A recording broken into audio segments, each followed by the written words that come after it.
Mathews గారు తెలుసు కదా, కృపా మినిస్ట్రీస్ మాథ్యూస్ గారు.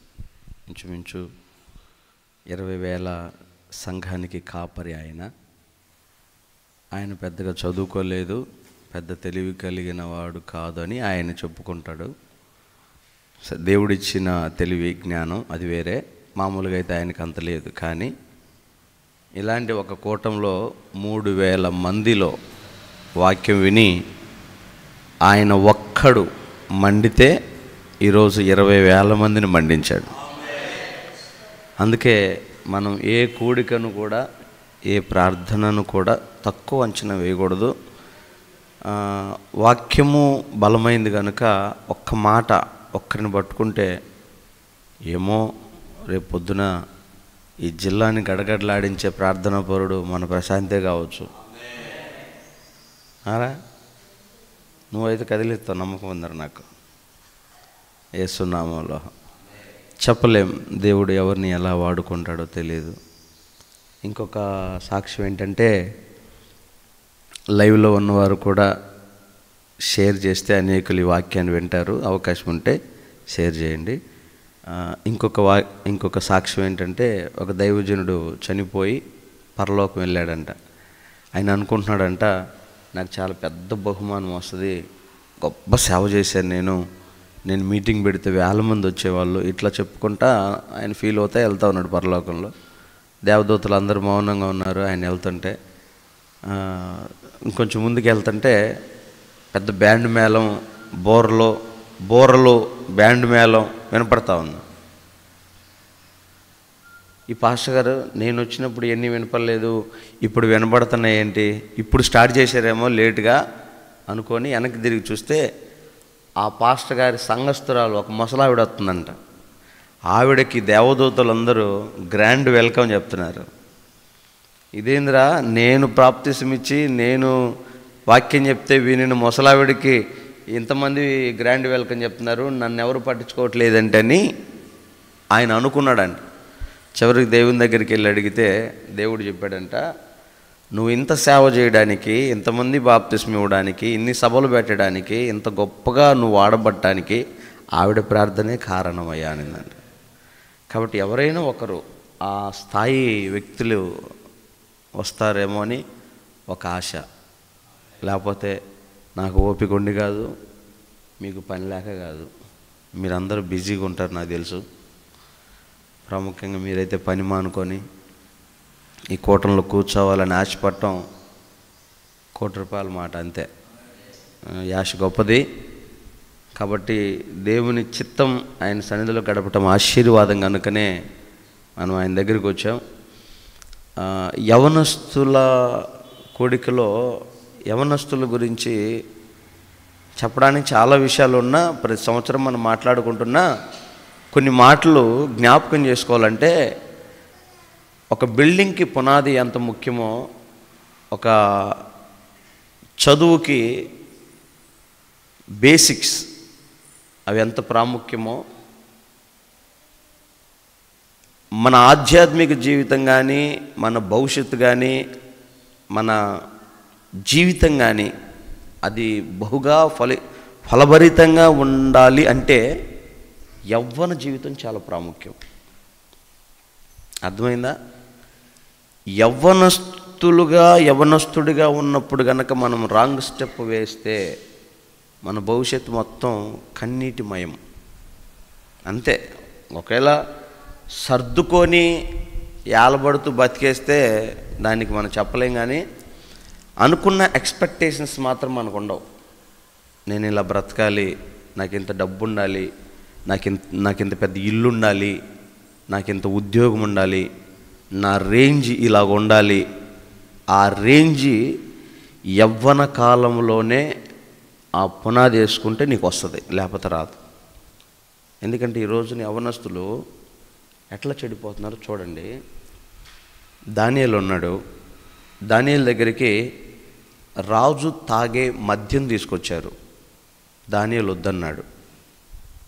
రాజు, నువ్వు తాగేది కాదు, నెబుకద్నెజర్ రాజు తాగే మద్యం తీసుకొస్తే దానియేలు వద్దన్నాడు.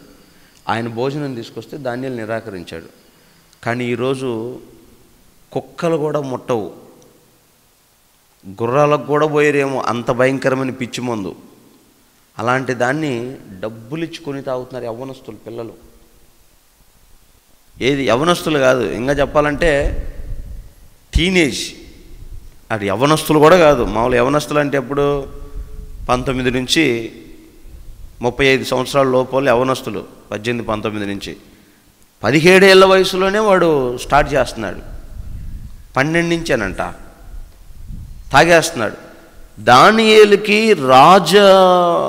రాజు తాగే మద్యం వస్తే, రాజులు తాగే మద్యం ఎంత ఉంటుందో తెలుసా? ఇంత బాటిల్ ₹1,00,000 ఉంటుంది.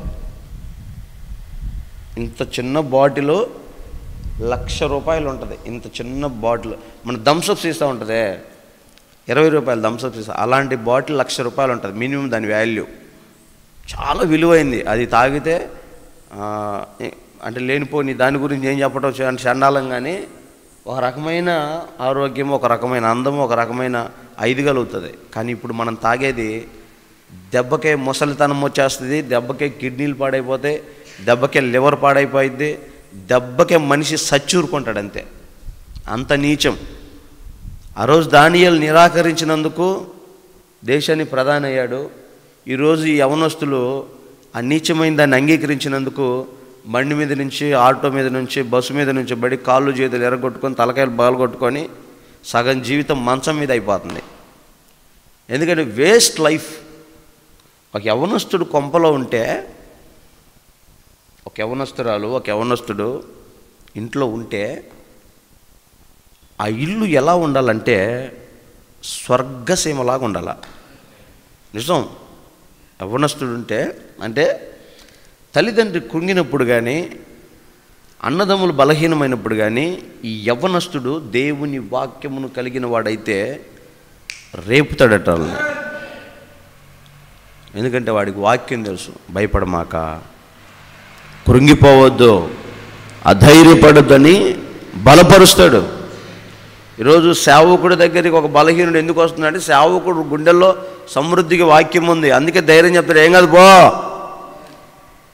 అని ఇస్తారమ్మా. 5,000 డబ్బులు కావాలని మినీ ATM, మినీ బ్యాంక్స్ ఉంటాయి కదా, అక్కడికి వెళ్ళిందంట. నేను లైవ్లో చెప్తున్నా, రికార్డెడ్ కదా. ఏళ్ళు పెట్టింది, డబ్బులు రాలా. ఒక వారం తర్వాత వెళ్తే అకౌంట్లో చూస్తే ఏమీ డబ్బులు లేవు. 5,000 డ్రా అయినట్టుంది. అయ్యా పోయినాయి అయ్యా, నన్ను అల్లవాడు మోసం చేశాడు, ఇల్లుడు మోసం చేశాడు, వాడు ఊరు వెళ్ళిపోయాడయ్యా అంటే బాధపడుతుంటే నేను ఒక మాట చెప్పా, తల్లి నువ్వు బాధపడద్దు, ₹1 కూడా నీది ఎక్కడికి పోదు, నీ డబ్బులు అన్నీ వస్తాయి అని. నువ్వు చెబుతూ వస్తాయా అని ఆనందపడి వెళ్ళిపోయింది. పోయింది, బ్యాంక్ దగ్గరికి వెళ్ళింది. ఆయన ఏది అడిగితే, ఉన్నాయమ్మా పలానా దాంట్లో పడినాయి, వాళ్ళని అడిగితే ఇస్తారు, వాళ్ళ దగ్గరికి పోతే నువ్వు రేపు రాపో చూద్దాం అన్నాడు. అయ్యేటన్నడా అంటే, రేపు ఈ టైంకి నీ డబ్బులు నీ చేతిలో ఉంటాయి అన్న. విశ్వాసం, నమ్మకం, వాక్యం. సరిగ్గా నేను చెప్పిన టయానికి డబ్బులు ఆమె చేతులు పడిపోయినాయి. రేపు పిచ్చి పట్టింది ఆమెకే. అయ్యా ఇది మరలా నా చేతికి వస్తాయని అనుకోలేదయ్యా. వాక్యం దైవజనుడి దాకొద్దు, యవ్వనస్తుడి ఇంట్లో ఉంటే యవ్వనస్తుడి నిండా వాక్యం ఉండలేస్తున్నాము. యవ్వనస్తుడి జీవితాన్ని పాడు చేసుకోవడానికి, పోగొట్టుకోవడానికి మొదటిది ఈ లోక సంబంధమైన మత్తులు మునిగిపోతున్నారు. చాలా రకాల మత్తులు ఉన్నాయి. ప్రాముఖ్యంగా యవ్వనస్తులు త్రొట్టిల్లిపోయేది డ్రగ్స్. సిటీలో అయితేనేమో ఈ కొకైను, గంజాయి ఇలాంటి డ్రగ్స్కి బానిసలు అయిపోతున్నారు. మీరు చూసే ఏ హీరో, ఏ హీరోయిన్, వీళ్ళందరూ పేర్లు చెప్తే మళ్ళీ నన్ను పట్టకపోతారు, నువ్వు నిరూపిద్దురమ్మా నాకెందుకు. కానీ నువ్వు చూసే ప్రతి హీరోయిన్, ప్రతి హీరో డ్రగ్స్ లేకుండా వాళ్ళు బతకలేరు, బయటికి రాలేరు. ఇక ఇదేంది, ఇంకా రెబల్స్, పవర్స్, మెగా పవర్స్, వీళ్ళందరూ మొత్తం డ్రగ్స్కి బానిసలై చేస్తున్నవారే. వారి జీవితాలు చక్కగా ఏమి ఉండవు, బానిసలైనారు. కాకపోతే తెర మీదకి వస్తే బాగుంటుంది అంతే. ఎట్టుంటుందంటే మన బాలకృష్ణ బయట సినిమాలో మాట్లాడితే ఎట్టుంటుంది, బయట మాట్లాడితే ఎట్టుంటుందో అట్టుంటాయి వాళ్ళ జీవితాలు. తెర మీద ఎలా ఉంటాయి, తెర వెనక ఎలా ఉంటాయో అలాంటి. యేసేపు చూడండి, పాపము కోరి యేసేపు దగ్గరికి వస్తే నిరాకరించాడు యోసేపు. ఆ నిరాకరించడంలోనే సింహాసనం ఉంది.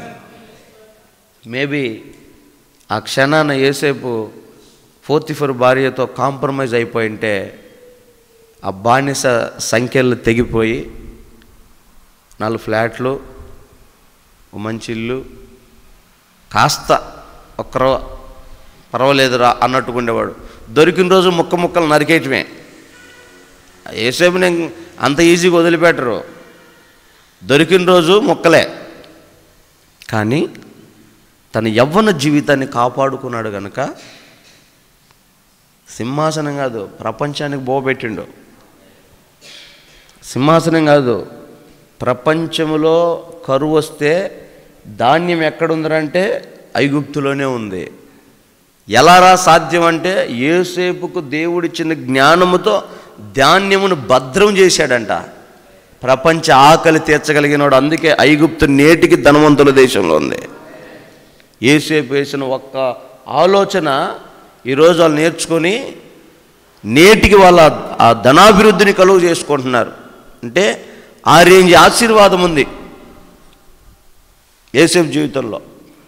అంటే ఆ ఇద్దరు యవనస్తులే, ఒక దానియేలు యవనస్తుడే, యోసేపు యవనస్తుడే. వాళ్ళ థాట్స్ ఎలాగున్నాయి, వాళ్ళ ఆలోచన విధానం ఎలాగుంది చెప్పండి. మీరు ఆలోచన జస్ట్ ఇమాజిన్. నేను ఇక్కడ లేను, మీరు మందిరంలో లేరు, ఇంటికాడ ఉన్నారు.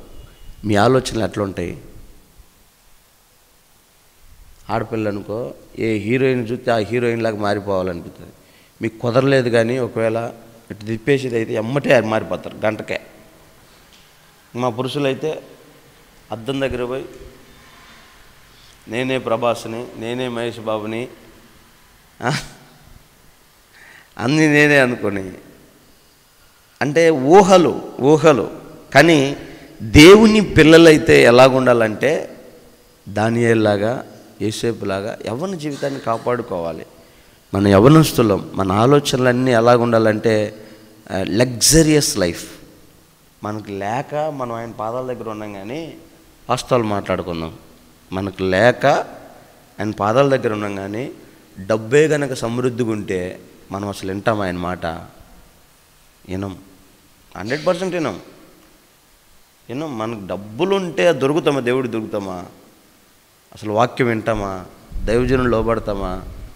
పరిచర్య అనుకుంటామా? డబ్బులు లేక మన స్థితి బాగలేక ఆయన పాదాలు పట్టుకున్నాం కానీ లేకపోతే అసలు అలా ఉండదు. కానీ యవనస్తుడిగా మనం ఏదేదో కోరుకుంటాం. లగ్జరీ లైఫ్ కావాలి, బాగా డబ్బు సంపాదించాలి, మంచి ఉద్యోగం కావాలి, ఏది నేను కోరుకున్నది కోరినట్టే జరగాలి అని మన ఆలోచనలు, మన తలంపులు ఉంటాయి. కానీ నిజంగా తల్లి గర్భంలో రూపించబడక మునిపే మనల్ని రూపించిన రూపకర్త, మన కళ్ళు, మన చెవులు, మన ముక్కు, మనం అనుకుంటాం కదా నేను చాలా బాగున్నాను, ఎవరికి వాళ్ళు అనుకుంటారు కదా. మరి ఇంత అందమైన నిన్ను సృష్టించిన నీ యేసయ్యకి ఏ రోజైనా మోకరించినప్పుడు, ప్రభువా నన్ను సృష్టించి ఈ భూమి మీదకి పంపావు కదా, నా పట్ల నీ చిత్తం ఏంటి, నేనేం చేయడానికి? ఆ కెమెరా తయారు చేస్తున్నప్పుడు ఆడికి ఒక ఆలోచన ఉంది. దీని విజిబిలిటీ, దాన్ని ఏమంటారంటే రెజ్యులేషన్ ఏదో అంటారు, క్లారిటీ అద్భుతంగా ఉండాలి, సక్సెస్ అవ్వాలి, దాని పని అది సమర్థవంతంగా చేయాలని తయారు చేశాడు. ఆ ఫ్యాన్ తయారు చేసినవాడు అలాగే చేశాడు. 3 ఏళ్ళైనా 4 ఏళ్ళైనా దాంట్లో ప్రాబ్లం రాకూడదు, స్విచ్ చేస్తే తిరిగిపోవాలి. ఆ లైట్ తయారు చేసినవాడు అలాగే, మైక్ తయారు చేసినవాడు అలాగే చేశాడు. ఒక పర్పస్తో దీన్ని చేశారు. ఉట్టిగా టైంపాస్కి ఖాళీగా ఉండి ఎవ్వరు ఏది చెయ్యలేదు.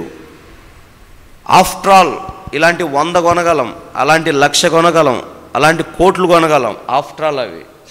కానీ మనం యునానిమస్, అంటే ఈ విశ్వంలో మనం ఒక్కరమే. మనలాంటి వాడు జిరాక్స్ కాపీ లేనే లేదు, మనమే. మనల్ని సపరేట్గా దేవుడు చేశాడంటే ఎందుకు? నేను అంటా ఉంటా, బరుగొడ్లు కాసుకోవడానికి, బజార్లో మరి తిరగడానికి, దేవుడంటే భయభక్తి లేకుండా అల్లా టప్పాగా ఉండడానికి అయితే మనం పుట్టలేదు. పర్పస్ ఉంది, ఒక పర్పస్ ఉంది మన మీద, ఒక ఉద్దేశం ఉంది. ఆ ఉద్దేశం నెరవేరని రోజున మనల్ని డిస్పాచ్ చేస్తాడు దేవుడు. ఏం చేస్తాడు? డిస్పాచ్ అంటే తెలుసా? మీకు తెలుసా? ఇప్పుడు ఒక బైక్ ఉందనుకో, పంచర్ వేసేటప్పుడు ఒక రెంచ్ తీసుకొని తిప్పుతాడు. టైర్ ఒక పక్కకి, గానో పక్కకి, బోల్టాలో పక్కకి, సీట్ ఒక పక్కకి, లైట్ ఒక పక్కకి, అన్ని ముక్కలు చేసి పక్కన పెడతాడు. దాన్ని డిస్పాచ్ అంటారు. మనల్ని కూడా డిస్పాచ్ చేస్తాడు దేవుడు. ఎప్పుడు? ఆయన పర్పస్ మనలో నెరవేరకపోతే. అంతేగా, ఇప్పుడు బాక్స్ పని చేయలేదు, దాన్ని ఏం చేయాలి? ఇప్పుడు ఓపెన్ చేయాలంటే డిస్పాచ్ మొత్తం తీయటం, దేని పక్కన పెట్టేయడమే. మనం పనికి రానప్పుడు, మనం పని చేయనప్పుడు, దేవుని చిత్తం మనలో జరగనప్పుడు మనం డిస్పాచ్ అవుతాం. అందుకని మన ఉద్దేశం ఎప్పుడైనా యవనస్తుడిగా, ప్రభా యవనస్తురాలుగా నన్ను పుట్టించావు, నా పట్ల నీ చిత్తం ఏంటి ప్రభా అని మనం అడగాలి. గట్టిగా హల్లెలూయా చెప్పండి. ఉద్యోగం ఉన్న వాళ్ళు గట్టిగా హల్లెలూయా చెప్పండి. ఎందుకంటే ఇది ముసలోళ్ళ కోటం కాదు. ఎవరు కోటం? యవ్వనస్తుల కోటం. ఎవ్వరు ముందు బైబుల్ చదువుతారో వారు అసలు సెసలైన యవ్వనస్తులు, దేవుని చిత్తంలోని యవ్వనస్తులు. నేను సరదాగా యవ్వనస్తులతో గడపడానికి, సరదాగా మాట్లాడడానికి నాకెందుకో నచ్చలా. ఈరోజు చాలా సరదాగా చెప్పుకుందాం అనుకున్నా, కానీ సరదాగా చెప్పుకునే రోజులు కాదు దేవుని రాకడ దినాలు దగ్గరికి వచ్చి. ఒకసారి మత్తయి సువార్త 6వ అధ్యాయం 33వ వచనం చదివితే, మత్తయి సువార్త 6వ అధ్యాయం 33వ వచనం. బైబిల్ కొంచెం త్వరగా చదవడానికి ప్రయత్నం చేయండి.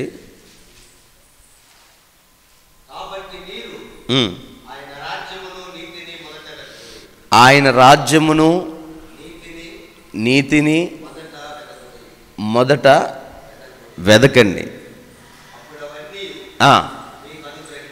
చాలా చూడండి, ఇప్పుడు మీకు చెప్పిన మాటే, నీ చిత్తం ఏంటి ప్రభువా అని ప్రార్థన చేసిన వాళ్ళు ఎవరన్నా ఉంటే గట్టిగా హల్లెలూయా చెప్పండి.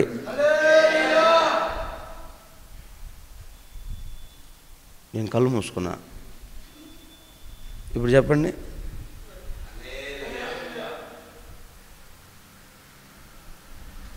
హల్లెలూయా ఎట్ట చెప్పాలి తెలుసా? హల్లెలూయా అటు చెప్పాలి. నీ చిత్తం ఏంటి ప్రభువా నేను ప్రార్థన చేశానంటే హల్లెలూయా. ఇప్పుడు చెప్పండి. అప్పుడు మీకు అర్థమైందా? మీ చిత్తం ఏమైనా అర్థమైందా? మీరు చెప్పారమ్మా, స్త్రీలు చెప్పలేదే. నీ చిత్తం ఏంటి ప్రభువా అని నేను ప్రార్థన చేశాను అన్న వాళ్ళు గట్టిగా చెప్పండి హల్లెలూయా. మంచిది, ఏ బాధ లేదు. దేవుడు ఏమని చెప్పాడా? నీ చిత్తం ఏంటి అన్నప్పుడు ఏమని చెప్పాడా? అంటే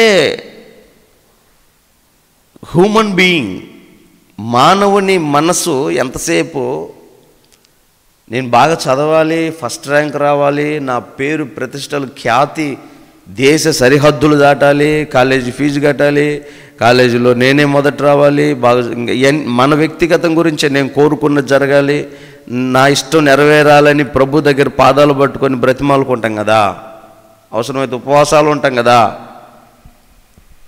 వాటన్నిటిని పక్కన పెట్టి ప్రభువా నా పట్ల నీ చిత్తం ఏంటయ్యా అని అడగటం మొదలు పెడితే ఆయన అంటాడు, ఇవన్నీ నీ వెనకాల వస్తాయంట. భలే వింత కదా. సరే, అది ఆయన చెప్పిన మట్టుకేనా? నీ చిత్తం ఏంటయ్యా అని అడిగితే, ఆయన రాజ్యాన్ని, ఆయన నీతిని మొదట వెదిగితే ఇవన్నీ వెనకాల వస్తాయి అనటం నిజమా అంటే ఎస్, 100%. అబ్రహాం ఎక్కడికి నీ ప్రయాణం అంటే పునాదులు కలిగిన పట్టణం అన్నాడు. మరి సంపాదించుకోవా? తర్వాత. ఇల్లు కట్టుకోవా? తర్వాత. మరే మంచి సొక్కా, మంచి ప్యాంటు, మంచి వాకిలి, ఇల్లు, సంసారం ఏం వద్దా? తర్వాత. మొదట ఆయన రాజ్యం నాకు కావాలి, మొదట ఆయన నీతి నాకు కావాలని కోరుకున్నాడు అబ్రహాం. ఊహించలా, అబ్రహాము జన్మ సరిపోదు ఆయన ఆస్తి లెక్క పెట్టుకోవడానికి. ఎవ్వరు లేడు అబ్రహాము కంటే ధనవంతుడు ఈ భూమి మీద, ఎవడు లేడు. ఎవరికైనా ఉంది అలాంటి వాగ్దానం? కన్నులెత్తి ఉత్తరము దక్షిణం తూర్పు పడమర చూడు నీదే అంటే అన్నాలుగా ఉంటే అబ్బా మనవాడే కెమెరా నాయనా అని ఇటు చెప్పుకుంటామే. కనుచూపు మేరలో, అది కూడా భూమికి నడిబొడ్డున కనాన్లో ఈరోజు ప్రపంచ యుద్ధాలు జరుగుతుంది. దేనికోసం తెలుసా? 36 ఎకరాల కోసం. దేనికోసం? మూడో ప్రపంచ యుద్ధం కూడా ఆ 36 ఎకరాల గురించే. అలాంటి స్థలంలో లక్షల ఎకరాల అబ్రహాంయే. ఎవడు గొప్ప?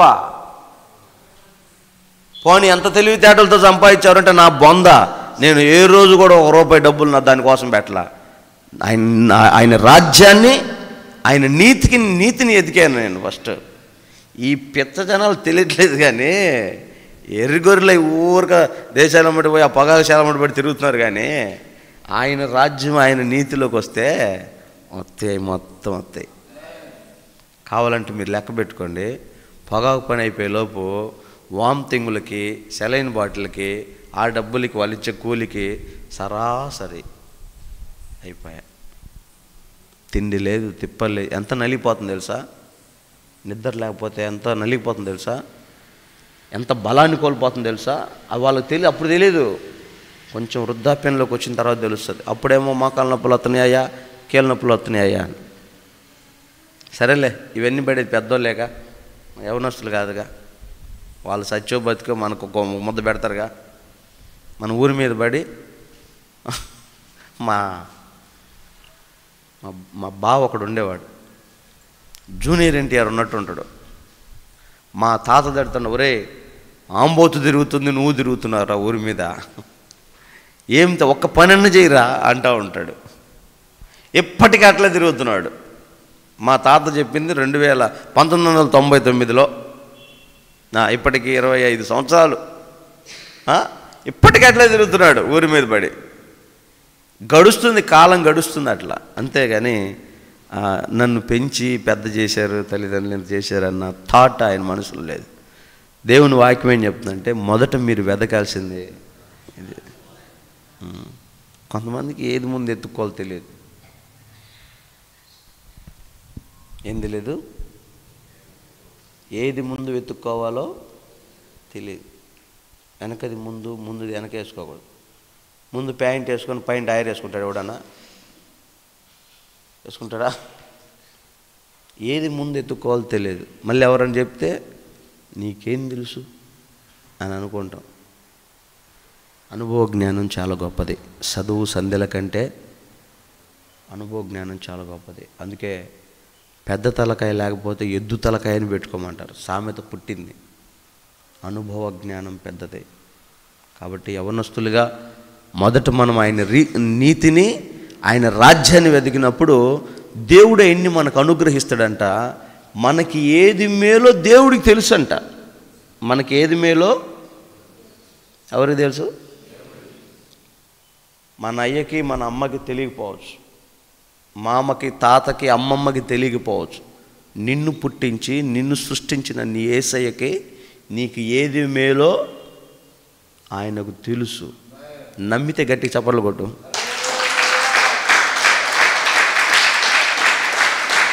నమ్మారా?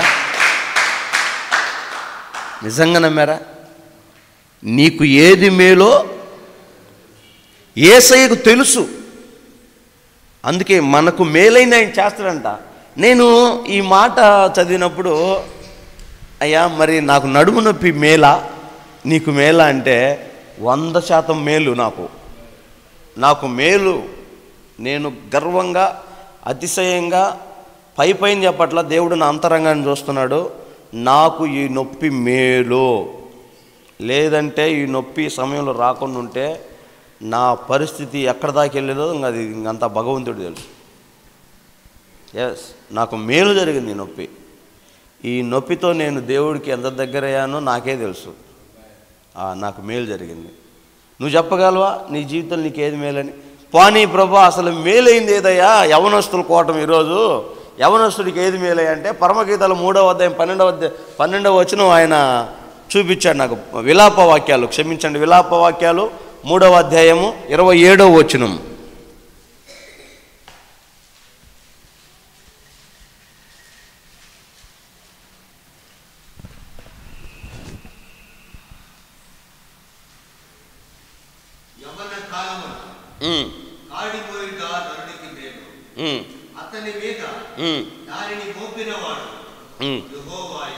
ఆమేన్, హల్లెలూయా.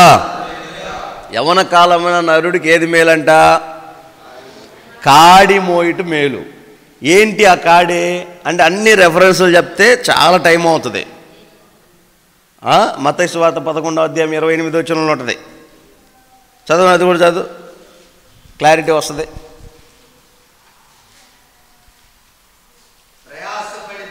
ప్రయాసపడి భారం మోసుకుంటున్న సమస్త జనులారా నా ఎద్దుకు రండి,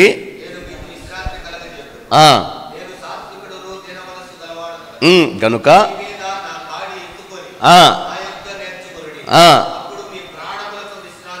దొరుకును. చాలండి.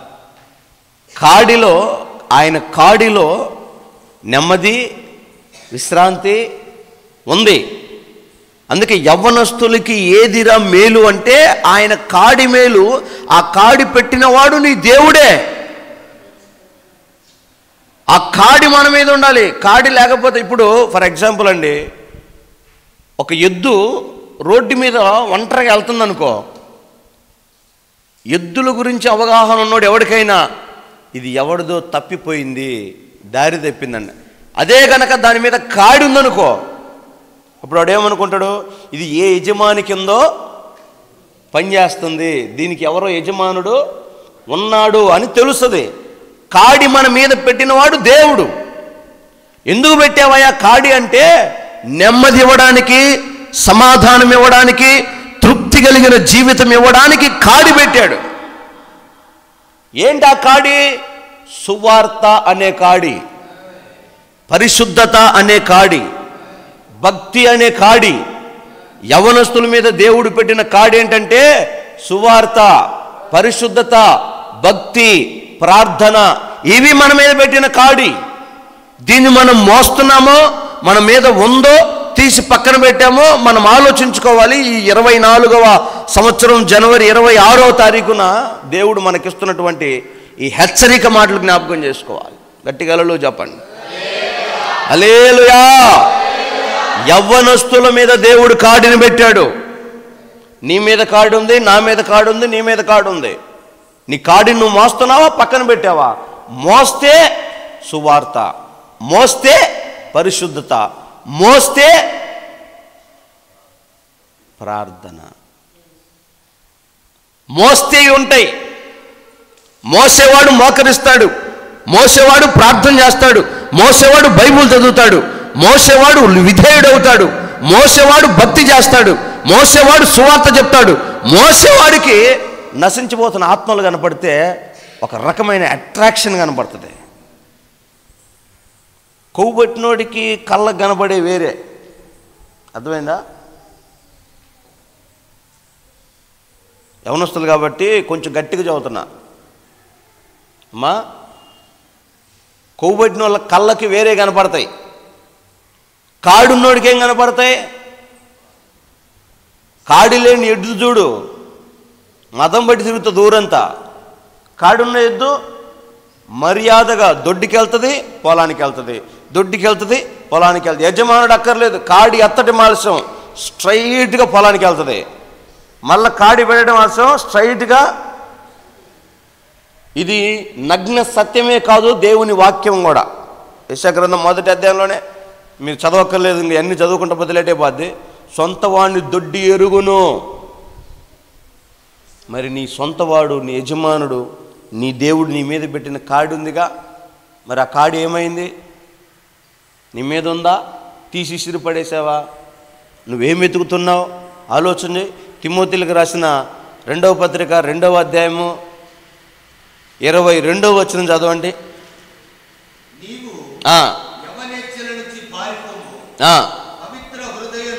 యవ్వనేచ్ఛల నుంచి పారిపో, పవిత్ర హృదయులై ప్రభువుకి ప్రార్థన చేసే వారితో కూడా ఆమేన్. చూడండి, కాడి ఉన్న యవ్వనస్తుడికి దేవుడు చెప్తున్న మాట ఏంటి?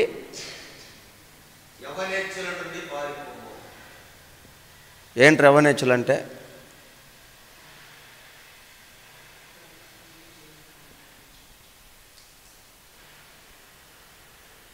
పిల్లి పీకన కన్నుండదు, వాడు పెద్ద వస్తాదులాగా ఫీల్ అవుతాడు. ఇదే యవ్వనేచ్ఛ.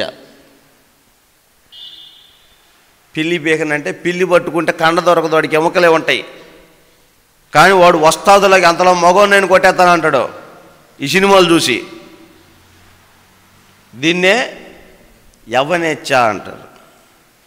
దేనికి చేత కాదు, దేనికి పనికిరాదు. సరిగ్గా అమ్మగారికి కాపీ కలపడం చేత కాదు ఆడపిల్లలకైతే. ఇంక మొత్తం ఇంకేం చేస్తాం? అన్నం ఉడకబెట్టమంటే అన్నం వండి పెట్టింది ఒక పిల్ల, దాని బదులు అన్ని బియ్యం నోట్లో పోసుకుని నమ్ములితే మేలు. అన్నం ఉడకబెట్టడం రాలా, నువ్వు తెరిచినట్టు అడిగినందుకు అమ్మ ఎట్లాగో సహోదరి వచ్చావు కదా ఒక ముద్ద అన్నం పెట్టమా, అన్నం పెట్టి పోయి మీద అన్న. మరి నాకు చెబుతావు ఆ పాస్టర్ గారని నా మీద కోపంతో చేసిందో లేకపోతే ఆమెకు వచ్చింది అంతేనేమో నాకు తెలియదు, కానీ పెట్టింది. అది బియ్యం కలుపుకుంటున్నట్టే ఉంటుంది కానీ అన్నం కలిపిన ఫీలింగ్ రాట్లా కదా. ఉడకబెట్టుకోగా తినాలి. మీరు కూడా ఇటు వచ్చింటే బాగుండేది. నాకు కొంచెం ఇప్పుడు వద్దులే, కూర్చోండి, అయిపోయింది. రాదు కానీ ఏచ్చులు మాత్రం మామూలుగా ఉండవు. వాటిని స్వచ్ఛమైన భాషలు చెప్పమంటావా? ఎచ్చులు. పౌలు గారు మరి అట్లా రాయకుండా యవ్వనేచ్ఛలని రాసిన, కానీ ఎచ్చులు మాత్రం మామూలుగా ఉండవు. మింగను మెతుకులేదు మీసాల సంపంగి నూనె అని ఎచ్చులు మాత్రం ఉండవు, మామూలుగా ఉండవు. అసలు ఇంకా మొత్తం కూర్చోబెట్టామంటే రాజకీయం కాడి నుంచి సినిమా యాక్టర్ల దగ్గర నుంచి దేశం మొత్తం చరిత్రలు కూడా మనకు తెలిసిపోతాయి. యేసుప్రభు వాళ్ళ అమ్మ పేరు ఏం పేరు?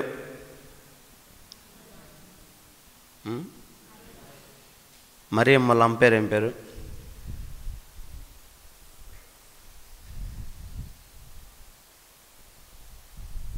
మరి అది కూడా తెలియపాయి మీకు. అన్నమ్మ. అన్నమ్మ కాదు, అన్నమ్మ. సెయింట్ ఆన్స్ పేరు విన్నారా? యేసుప్రభు అమ్మమ్మ పేరు అది. పరిశుద్ధ అన్నమ్మ అని ఆమె పేరు. కొన్ని విషయాలు బైబిల్లో ఉన్నాయే, కానీ మనకు అవి కూడా తెలియదు. కారణం ఏంటి? మనం చదవాల. పొర్రపాటున రేపు పరలోకంలో గవిని దగ్గర ఒక దూత కూర్చొని బైబిల్ అంతా చదివినోడికే పరలోకం అంటే పాయిపో, మొత్తం వెనక్కి ఎవడు రాడు. ఎందుకంటే దేవుని వాక్యంలో రాయబడిన మాట ఎఫెసీ 5:15లో, ఎఫెసీయులకు రాసిన పత్రిక 5వ అధ్యాయం 15వ వచనం, దినములు చెడ్డవి గనుక మీరు సమయమును పోనివ్వక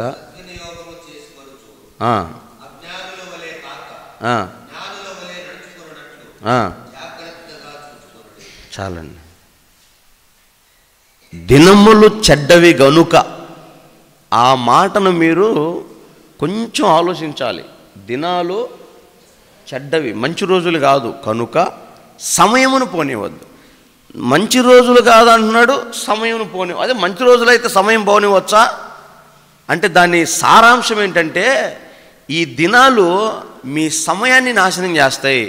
ఒక మనిషికి డబ్బు కంటే,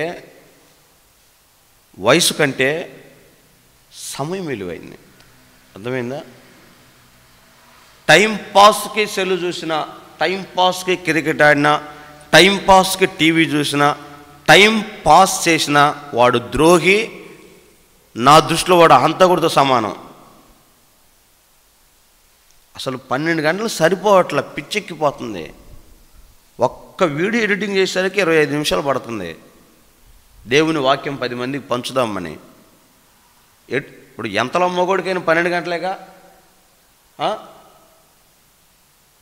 సీనియర్స్కి ఏమైనా టైం పెరిగి జూనియర్స్కి ఏమైనా టైం తగ్గిద్దా? 12 గంటలేగా. ఈ 12 గంటల్లో నువ్వు ఏం సంపాదిస్తున్నావు, ఏం సమకూర్చుకుంటున్నావు, ఎంత వెనకాల వేస్తున్నావు, ఎంత కూడబెట్టుకుంటున్నావు, ఈ 12 గంటలు ఏం చేసావు, నీ టైం టేబుల్ డెడ్ ఎండ్లోకి ఒక కన్క్లూజన్ రావాలి. సమయమును సద్వినియోగం చేసుకోక అజ్ఞానుల వలె.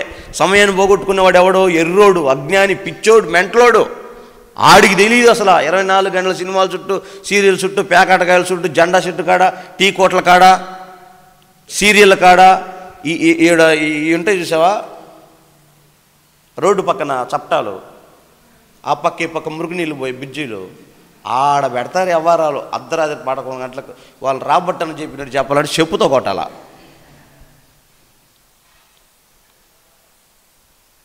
పదకొండు గంటలకు ఏం పని వ్యవహారాలు పెట్టడానికి?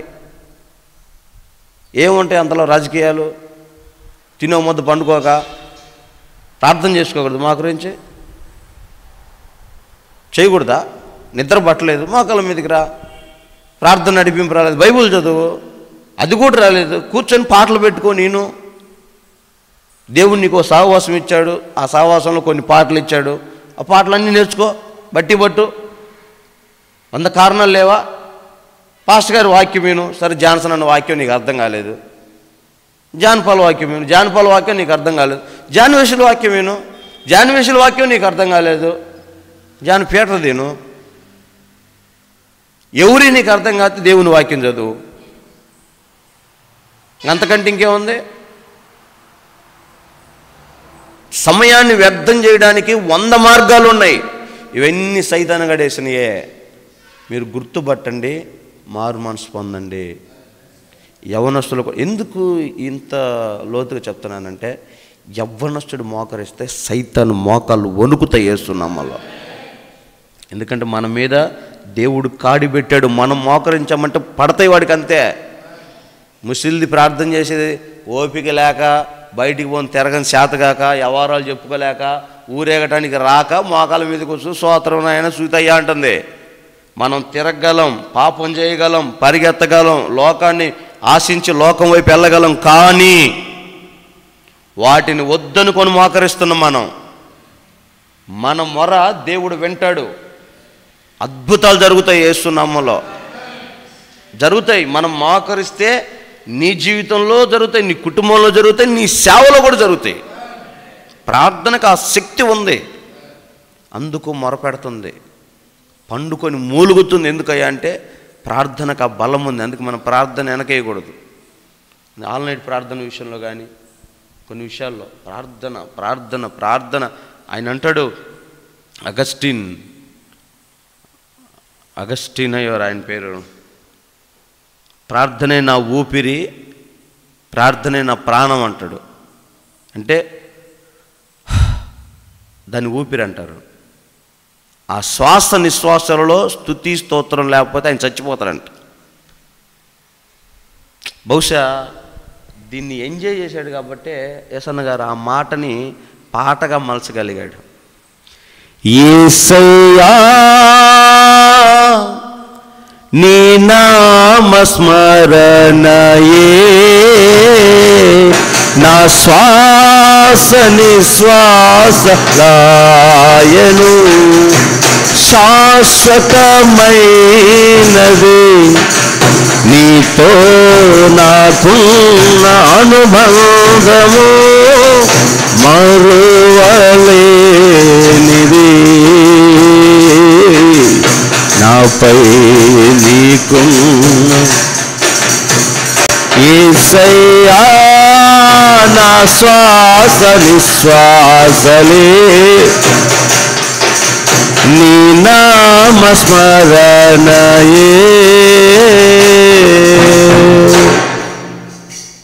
ఎంత మధురంగా రాశాడు కదా. మనం పాడతాం కానీ ఆ పాటలో ఉన్న భావాన్ని కనిపెట్టలేం, అర్థం కాదు మనకి. నాకు కూడా చాలాసార్లు దొరికేవి కాదు, కొన్ని పాటలు పాడుతూ ఉన్నప్పుడు అలా అనిపించేది. కానీ తర్వాత తెలిసింది ఆ మధురం.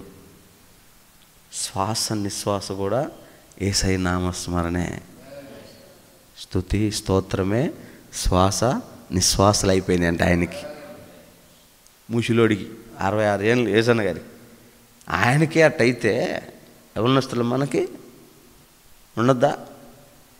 తపన. నేను రీసెంట్గా నాకేమి ఇంకా సమస్యలన్నీ బయటపడ్డట్టే కదా ఇంచుమించు, ఇంకా నాకు బాధ ఏందిరా అని ప్రార్థన చేసుకుంటుంటే అర్థమైంది, నీ బాధ తీరదురా, ఆత్మల దాహంతో ఉన్నాను, తృప్తి కడుపు నిండదు అనిపించింది. నిద్ర పట్టదు, కసి ఏదో రగులుతుంది, లోపల ఉడుకుతుంది, ప్రసవేదన పడుతుంది, లోపల పిండము పెరుగుతుంది. మన కసి తీరకూడదు. ఇందాక మీరు చదివారు యవ్వనేచ్ఛల నుంచి పారిపోమ్మని, కానీ నవ్వే డేస్ ఏం జరుగుతుంది తెలుసా? యవ్వనేచ్ఛలతో అట్రాక్ట్ చేస్తున్నారు. టైట్ బట్టలు వేసుకొని అవయవాలు కనపడే విధంగా డ్రెస్సింగ్ స్టైల్ చేసుకొని అట్రాక్ట్ చేస్తున్నారు. ఆడపిల్లలేమో మగపిల్లల్ని అట్రాక్ట్ చేస్తున్నారు, మగపిల్లలేమో ఆడపిల్లని అట్రాక్ట్ చేస్తారు. అసలు పారిపోమ్మని వాక్యం చెప్తుంటే చర్చిలోకి ఒక అమ్మాయి చున్నీ లేకుండా వచ్చిందమ్మా, ఏం చేయాలా? అదన్న మేల్లే, తెలిసి వచ్చిందో పిచ్చిమండ. ఒక అమ్మాయి చున్నీ లేకుండా వాక్యమే చదువుతుంది టీవీలో, దినకరన్ గారి కూతురు. కొంచెమని ఉండదా? యవ్వనేచ్ఛలతో అట్రాక్ట్ చేస్తుంది. ఈరోజు సెల్ ఫోన్లు, చొక్కాలు, కట్టింగులు, మనం వాడే పరికరాలు ఎవరినో అట్రాక్ట్ చేయాలని. పాపం చెప్తున్నా మీరు కూడా రా. యవ్వనేచ్ఛలతో అట్రాక్ట్ చేయాలనుకుంటే పాపం. శరీర భాగాలు కప్పుకొని నీ దేవుడికి మాత్రమే నీ దేహంతో మహిమపరచాలి తప్ప వేరే థాట్ నీ మైండ్లోకి రాకూడదు. వేస్తున్నాం వాళ్ళు. భక్తి అంటే అది, ప్రార్థన అంటే అది, యవ్వనస్తులు అంటే అది. మన చర్చిలో ప్రాముఖ్యంగా అసలు కనబడకూడదు అలాంటి ఉద్దేశాలు, చచ్చిపోవాలి ఆ గేటు దగ్గరే. ఈ స్థలంలో అలాంటి థాట్ జనరేట్ అయిందంటే పైనుంచి దేవుడు ఇక డిస్పాచ్ చేయటం మొదలు పెడతాడు. చదువు సంకనైపోద్ది, జీవితం నాశనం అయిపోద్ది. యవ్వనస్తులు పురుషులైనా స్త్రీలైనా వాస్తవం చెప్తున్నా, భక్తి భావంతోనే నీ కళ్ళు పనిచేయాలి, భక్తి భావంతో నీ తలంపులు పనిచేయాలి ఈ స్థలంలో. నాట్ ఓన్లీ దిస్ ఏరియా, నువ్వెక్కడున్నా నువ్వు దేవుని పరిధిలో, దేవుని పర్యవేక్షణలో ఉంటావు. నీ చుట్టూ పరిశుద్ధాత్మ దేవుని వైఫై ఉంటుంది అంతే. మనం ఎవరు అనుకున్నావు? మన ఉద్దేశం ఏందనుకున్నావు? ఏం పిచ్చోడా యేసేపు? తిక్కలోడా? దేశంలో ఎందుకు బారిపోయాడు? మనోళ్ళు అరే అమ్మాయి నన్ను ఎందుకు బలవంత పెడుతుందిరా, మా ఇంట్లో యజమానురాలు నన్ను బాగా ఇబ్బంది పెడుతుందిరా, 10 రోజుల నుంచి బాగా ఇబ్బంది పెడుతుందిరా. ఒరే పిచ్చోడా, మీ అమ్మ లేదు, మీ నాన్న లేదు, మీ వాళ్ళు లేరు, మీ చుట్టాలు లేరు, ఎవరున్నారా నీకేడా? అంత మంచి అవకాశం ఉంటే బుల్లెట్ కొనిస్తుంది, ఐఫోన్ కొనిస్తుంది, ఇల్లు కట్టిస్తుంది, ఫ్లాట్ ఇప్పిస్తుంది, వెంచర్లో ఫ్లాట్ ఇప్పిస్తుంది. తగులుకో చెప్పాడు ఎవడని చెప్పడు. తగులుకొని నాకు కూడా నీ పక్కన ఫ్లాట్ ఇప్పారు నాయన, ఎవడు బాధలు వాడి చెప్పుండ్రా. ఎందుకు పారిపోయిండు? ఏసేపు పారిపోయిండు. మనము లైన్ వేస్తాం, పడాలా,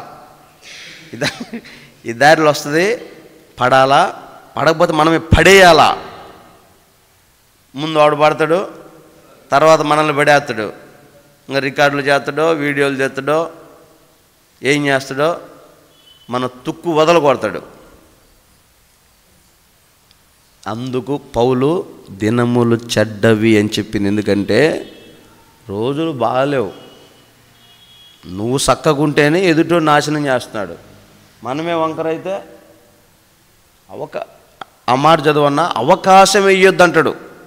1 తిమోతి 4:12. స్పీడ్గా తీయండి, అందరు తీయండి, వాక్యం చూడండి. నేను చెప్పేది అబద్ధమో నిజమో మీకు కూడా తెలియాలిగా. పేజ్ నెంబర్ ఎంతన్నా? 191. చెప్పు, చదువు. యవ్వనమును బట్టి ఎవడు నిన్ను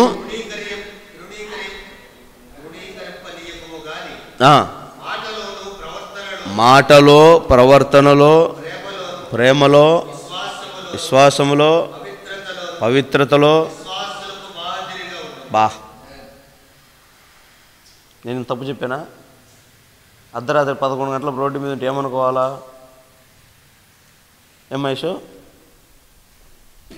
ప్రార్థన చేసుకునే పిల్లలు అర్ధరాత్రి 11 గంటలకి 12 గంటలకు రోడ్ల మీద ఉంటే ఏమనుకోవాలి అబ్బాయి రాజు? మనం మాట్లాడేటప్పుడు వాల్యూమ్ రేజ్ అవ్వకూడదు. దాన్ని మాటలో అని రాస్తున్న మాట, అంతేనా? మాటలోను వాల్యూమ్ రేజ్ అవ్వకూడదు. అవుతుందంటే నీ యవ్వనస్తులు దాన్ని మరల చదవన ప్రారంభం నుంచి, నీ యవ్వనమును బట్టి ఎవడు నిన్ను తృణీకరించకూడదు. దేని గురించి తృణీకరిస్తాడు? మాటను బట్టి. నువ్వు మాటను రేజ్ చేసావంటే అబ్బా పెద్ద భక్తి చేస్తావు, నువ్వు చచ్చిపోతావు కదరా, పాట పాడతావు కదరా, తృణీకరించేస్తాడు. ఇంక అయిపోయింది తృణీకారం. పనికి మాలినోడా, పనికి మాలిందానా, చాలు తృణీకరించేస్తాడు. మాట సౌండ్ రేజ్ అయిందా? పవిత్రత విషయంలో ఇంకా చాలా ఉన్నాయి కదా అక్కడ. ఏమో ఉన్నాయి? ప్రేమ,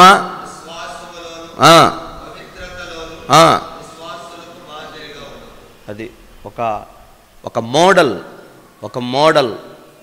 ఒక తల్లిదండ్రి పక్కన వాళ్ళకి వాళ్ళ పిల్లలకి చెప్పుకునేటప్పుడు పలానా అమ్మాయిలాగా ఉండాలి అని చెప్పాలి.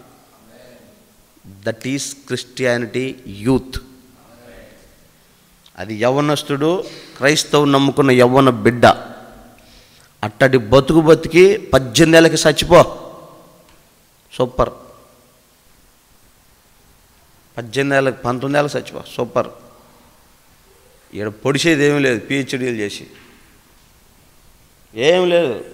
చదువుకున్న వాళ్ళంతా, మీ పాస్టమ్మ గారు పిహెచ్డీ చేసింది, ఏం చేస్తుంది? పైన మీకు పాయసం చేస్తుంది. ఏమీ లేదు ఇక్కడ చదివి. గవర్నమెంట్ ఉద్యోగం 2 ఉద్యోగాలు ఉన్నాయి, 2 జాబులు రిజైన్ చేసింది సేవ చేయాలని. మీరేమి ఎంపర్లాడుతుండ్రు, ఒక ప్యూన్ పోస్ట్ వస్తే చాలా కాపీలు టీలు అందించుకుంటే బ్యాంకులో అని. నడుము కట్టుకోవాలి దేవుని సేవ కొరకు, పరిచర్య కొరకు. ఎంపర్లాడాలి దేవుని మందిరంలో శుభ్రం చేసుకోవడానికి, పరిచర్య చేసుకోవడానికి. వృద్ధులకి భోజనాలు పెడతారు యవనస్తులు. ముసలిది ఎవరుందో కనపడిందో పట్టకపోయి తీసుకొచ్చి ప్లేటు ముందు పెట్టి అన్నం పెట్టించి నువ్వు తినకూడదు, ముసలిదానికి ఇవ్వాలి, ముసలోడికి ఇవ్వాలి. యవనస్తుడి మాదిరి అంటే అది. బతికితే అటండి బతకాలి. నాట్ ఓన్లీ చర్చి బయట కూడా వృద్ధులున్నా వృద్ధురాళ్ళున్నా జనాలు అట్రాక్ట్ చేసే విధంగా మనం చేయకూడదు. సాయం చేయాలి, నీ సహాయం దేవుడు చూడాలి, అది నువ్వు మాదిరిగా ఉండాలి. తమాషా అనుకుంటున్నారు భక్తి అంటే. ఎంత లోతుగుంది. ఎంత పర్ఫెక్ట్గా నువ్వు బతికితే రేపు పొద్దున్న దేవుడు నిన్ను కనపరుస్తాడు. బలా, దేవుడి నోట్లోంచి బలా. ఆ పదం ఎంత కాస్ట్లీగా ఉంటుందనా? ఆయన భుజం మీద చేస్తే, నేను తెక్కలోని నేను భుజం మీద చేస్తే వాడు ఫీల్ అయిపోతుంటాడు, అసలు అల్లాడిపోతుంటాడు ఒక్కొక్కడు. ఏమైంది వీడికి అనిపిస్తుంది నాకు. రోమపత్రిక 6వ అధ్యాయం 12వ వచనం చదువు, నేను ముగిస్తున్నా. 12-11 చదవన్నా.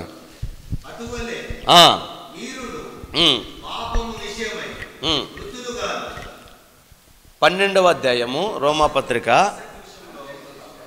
12-11.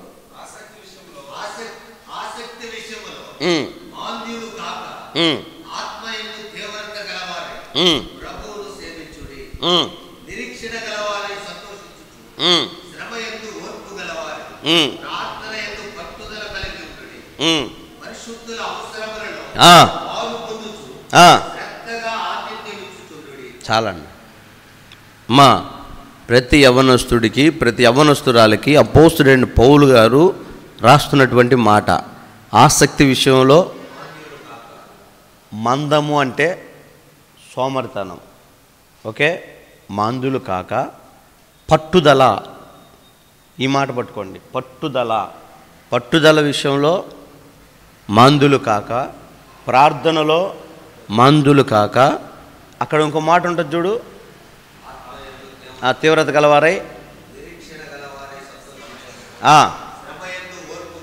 శ్రమలో ఓర్పు గలవారై ఉండండి. ఆ మాట పరిశుద్ధుల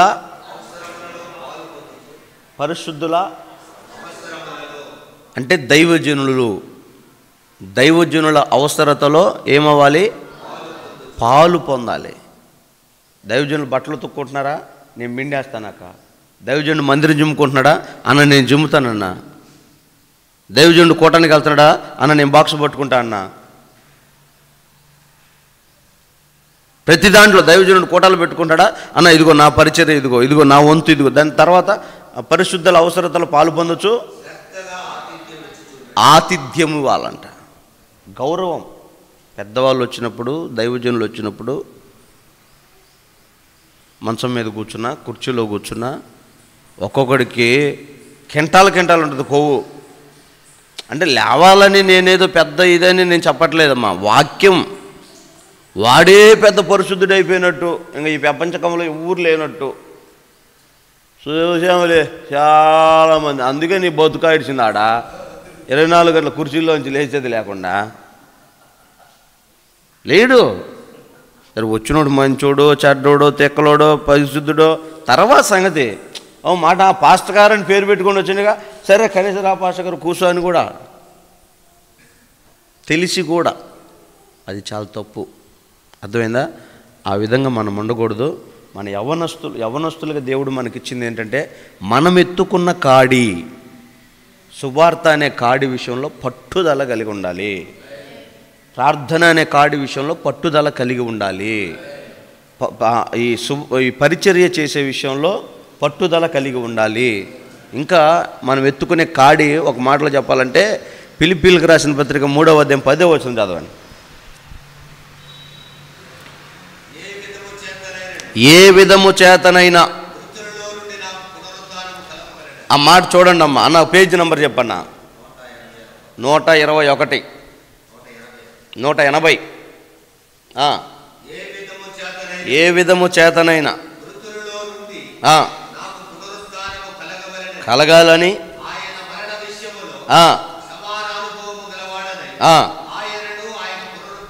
ఆయనను ఆయన పునరుద్ధాన బలమును గూర్చి, ఆయనను ఆయన పునరుద్ధాన బలమును గురించి తెలుసుకొను నిమిత్తము ఆయన శ్రమలలో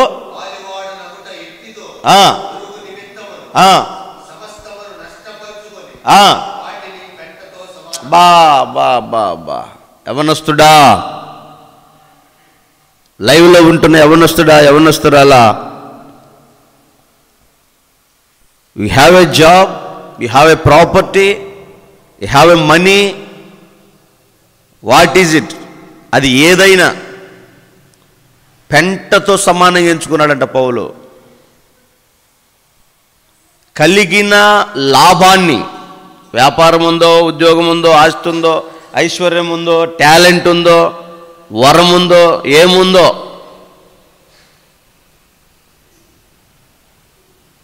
బ్రహ్మైన అందం ఉండని, ఐశ్వర్యం ఉండని, అధికారం ఉండని, ఏమైనా ఉండని, వాటన్నిటినీ దేవుని పునరుద్ధానమును తెలుసుకోవడానికే పెంటగా ఎంచుకున్నాడంట. తెలుసుకున్నా కాదు, తెలుసుకోవడానికే. నా జీవితంలో జరిగింది ఇది. దేవుని గురించి తెలుసుకోవాలని నేను నాకు కలిగిన లాభాన్ని వదిలిపెట్టుకొని వచ్చా. పూర్తిగా అర్థమైన రోజు చచ్చిపోవడానికి సిద్ధమైన. ఈరోజు చాలామందికి తెలియట్లా. ఊరికి ఏసుపేపు అంటే కంటి నొప్పి, కాలు నొప్పి, దయ్యాలు వదిలేస్తాడు, భూత వైద్యుడు అనుకుంటున్నారు. పునరుద్ధానపు శక్తి, సమాధులు తెరవబడతాయి. నీ ఎదుట ఏ సమాధి నిలబడదు. నీలో ఉన్న ఆ అగ్ని, ఆ అభిషేకం సమాధిని బద్దలు చేస్తుంది. ఒకరోజు బతకాలన్న నీ తలంపును, యుగయుగాలు మరణము లేని జీవితాన్ని నీకు ఇవ్వడానికి ఆ పునరుద్ధానపు శక్తి నీకు పనిచేస్తుంది. అది తెలుసుకోవడానికి ఏ లాభకరమో వాటిని వదులుకున్నాడంట. వదులుకోవటమే కాదు, పెంట అని ఎందుకు రాశాడంటే, ఎవడైనా టాయిలెట్కి వెళ్ళి మళ్ళీ పోయి చూసుకొని వస్తాడా? పోతాడా? చాలామంది పోతున్నారు ఈ మధ్య. పలానోడితో నీకు సంబంధం లేదు, పలానా దాంతో నీకు సంబంధం లేదు. మళ్ళీ ఒక్కసారి చూద్దాం ఏం చేస్తుందో. వద్దన్నా, ఇప్పటికే అల్లాడిపోతున్నా. వదిలేసుకున్నావు కదా కిరణం, పూర్తిగా వదిలేసినట్టే కదా రాజు, పూర్తిగా వదిలేసినట్టే కదా. ఏంది ఆలోచనలో పడ్డారే? లేదు కదా. వదిలేసుకున్న వాటిని మరలా పోయి ఏలు పెట్టి గెలకూడదు. కంపులు వేస్తుంది ఈసారి. ఇంతకంటే చండాలంగా ఎవడు చెప్పడు. ఇంకా యవ్వన జీవితం అంత ప్రాముఖ్యమైంది. నీకు లాభకరమైంది ఏదో దాన్ని దేవుని కొరకు పణంగా పెట్టి నువ్వు దేవుని కొరకు రా, అప్పుడు సమస్తము సమకూర్చి జరిగిస్తాను నీకు వేస్తున్నామల్లో. ఆయన సంగతి నీకు అర్థం కావట్లా. 139వ కీర్తనలో 8 నుంచి 13 నుంచి ఒక 5 వచనాలు చదువుకో.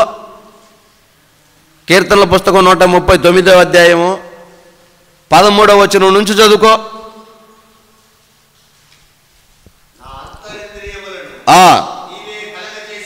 నువ్వు కలుగు చేశావు, నా తల్లి గర్భములో నన్ను నిర్మించిన వాడవు నీవే.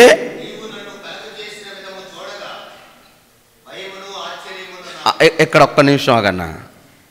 హలో, మొన్న పాస్టర్ గారు చెప్తే విన్నా. ఒక తల్లి గర్భంలో కంట కొన్ని కోట్ల క్రోమోజోములు వెళ్తాయంట. ఆ కోట్ల మంది జనాభాని దేవుడు నిరాకరించి మనల్ని మాత్రమే అండమై పిండమై బ్రహ్మాండమైన మనిషికి తయారు చేస్తాడంట. ఎంత కృప చూడు. అందుకే ఆయన నన్ను నిర్మించిన రీతి తలచగా ఎంతో ఆశ్చర్యమే, అవి నా ఊహకి వింతైనవి. ఎరుపెక్కిన శత్రువుల చేతి నుండి తప్పిను, ఎన్నలేని ప్రేమను నాపై కురిపించితివి.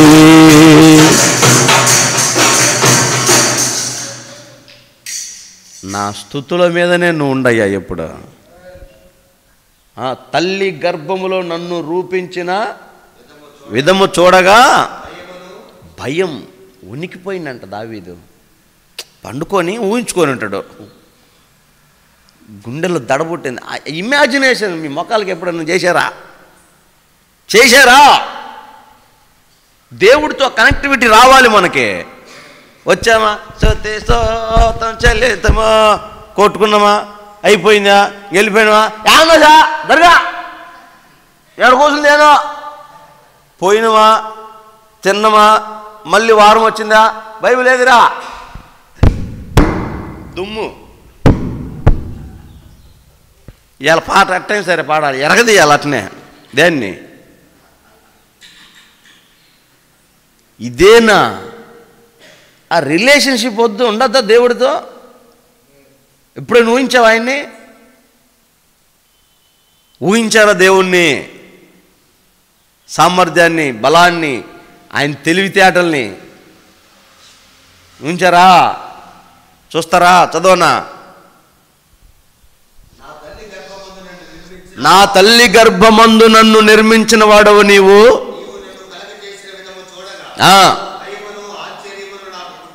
పుట్టుచున్నవి,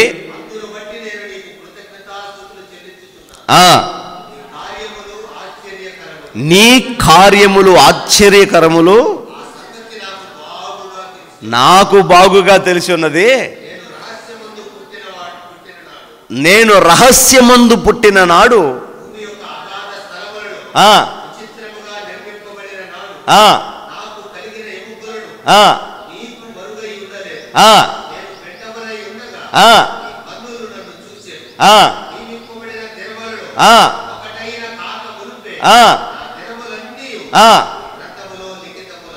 అబ్బా, మా రేపు పొద్దున నువ్వు బాత్రూమ్కి ఎన్ని గంటలకు వెళ్తావు కూడా ఆయనకి తెలుసు.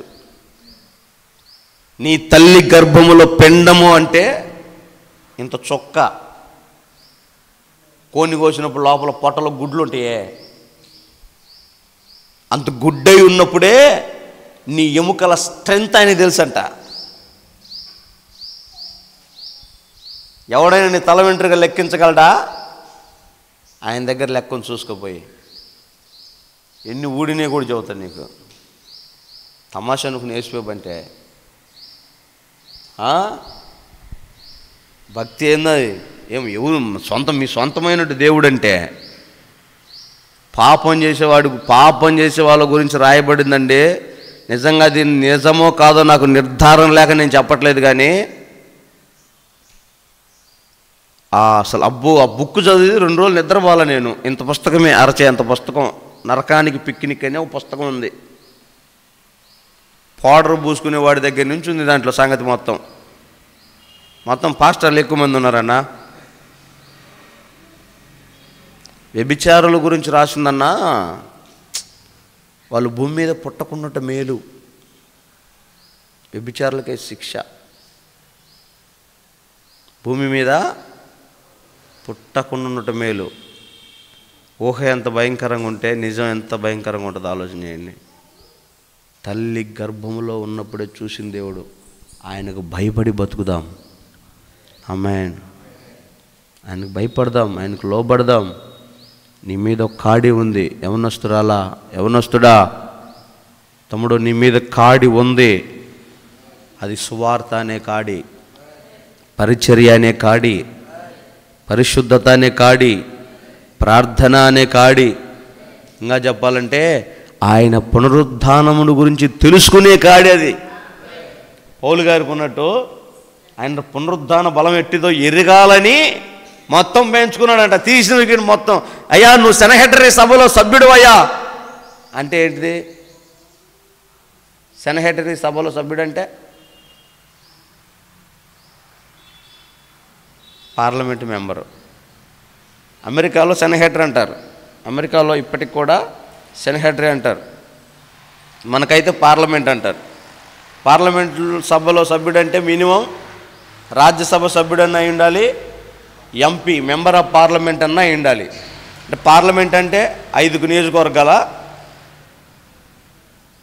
నియోజకవర్గాలకి అతను అధిపతి. అది దేశ ప్రధాని పక్కన కూర్చునే స్థాయి పార్లమెంటు మెంబర్ అంటే. ఆ సభ్యత్వాన్ని కూడా ఎలా ఎంచుకున్నాడంట?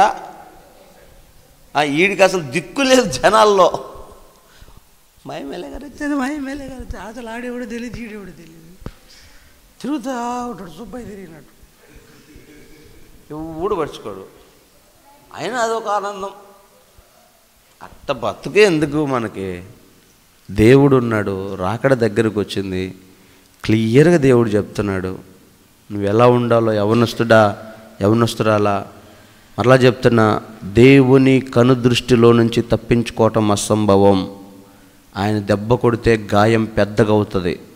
అందుకని లోబడదాం, విధేయత చూపించుదాం. దేవుడి చిత్తం. ఆయన ఆశీర్వదించదలిస్తే ఆశీర్వాదకరంగా బతుకుదాం. లేదా ఆయన పేదరికమే నిర్ణయించాడా? పేదరికమే. ఎందుకంటే ఆయన డిజైన్ చేశాడు మనల్ని. ఆయన ఇష్టం. మనం తయారు చేసుకున్న బొమ్మ మన ఇష్టం. కావాలంటే షోకేస్లో పెట్టుకుంటాం, లేకపోతే నేలకేసి కొడతాం, మన ఇష్టం. రాయిస్ ఉన్నాడు, 100 రూపాయలు ఇచ్చి ఒక బొమ్మ కొనుక్కొచ్చాను, ఆడికి నచ్చినంతసేపు ఆడుకుంటాను, నచ్చపోతే గోడకేసి కొడతాడు. వాడి ఇష్టం వాడిది. ఆ బొమ్మలు వేసి ఏంద్రా నన్ను కొడతావు అని అడిగిద్దా? నువ్వైనా నేనైనా అంతే. ఆయన ఇష్టానికి మనం అప్పగించుకోవాలి. అందుకని యవ్వన జీవితాన్ని పాడు చేసుకోకుండా ఒక తీర్మానంలోకి వచ్చి దేవుని కొరకు పట్టుదల కలిగి పోరాడాలి. ఆత్మలు రక్షించాలి. ఒక్కొక్క ఆత్మ ఒక్కొక్క కిరీటమై మన తల మీదకి రావాలి రేపు పరలోకంలో. అలాంటి ఒక తపన నీ నీ నీ జీవితం, నీ కుటుంబానికి మతి పోగొట్టాలి. నీ మార్పు అలా ఉండాలి. వేస్తున్నామలో ఆశ్చర్యపోయి వాళ్ళు మారాలి మరలా. అలాంటి ఒక మార్పు జీవితం మనలోకి వచ్చినప్పుడు దేవుడు మనల్ని బట్టి సంతోషిస్తాడు. ఆ కృప దేవుడు మనందరికీ దయచేయునుగాక. ఇంకా చాలా విషయాలు ఉన్నాయి, కానీ తలలు వంచి కళ్ళు మూసుకొనండి, ప్రార్థన చేసుకుందాం.